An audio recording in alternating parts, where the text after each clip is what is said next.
Hey guys कहाँ हिँड्यो भनेर नभन्नु होला। म चाहिँ आज चाहिँ फुलपातीको दिन हामी चाहिँ आज मन्दिरमा हिँड्दैछौँ र अनि तपाईँहरू पनि फुलपाती गराउनु नै भयो होला। हामी चाहिँ यो मालिका मन्दिर हो, यहाँ चाहिँ देख्न सक्नुहुन्छ मालिका मन्दिरमा चाहिँ हामी हिँडिरहेका छौँ।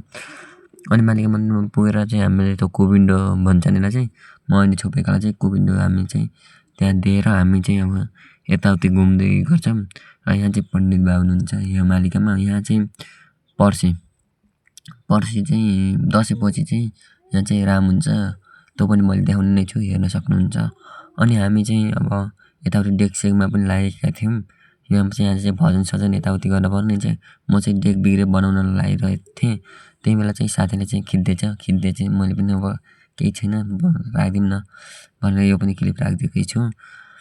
अनि के छ तपाईँहरूकोमातिर चाहिँ फुलपातीको भन्नु होला। यहाँ चाहिँ मालिका मन्दिर हो, यहाँ चाहिँ आइतबार खुल्छ, खिरसिर पाक्छ आइतबार चाहिँ प्रसादका रूपमा। तपाईँहरू पनि नआउनु भएको भए एकचोटि आउनु होला। दुधसुध लिएर आएपछि यहाँ चाहिँ खिरसिर पाक्ने गर्छ र हामी चाहिँ फुलपाती टिप्न अब हिँडिसकेका छौँ। र यो चाहिँ अब फुलपाती टिप्न देवीलाई यो देवीको मन्दिर हो, त्यसैले देवीलाई चाहिँ यताउति गर्नुपर्ने चाहिँ के गर्नुपर्ने रहेछ थाहा भएन। र यहाँ चाहिँ देवी उत्रे चाहिँ यो चाहिँ जोसेर यताउति गर्दै थिएँ, मैले भिडियो बनाएको चाहिँ रोक्यो यो।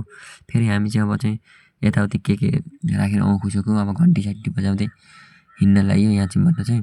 अब हामी चाहिँ अब हिँड्ने भने चाहिँ म शङ्खमा छोपेँ, मलाई चाहिँ शङ्ख दिनु र अब बजाउन त आउन हल्का हल्का मैले बजाइदिन्छु।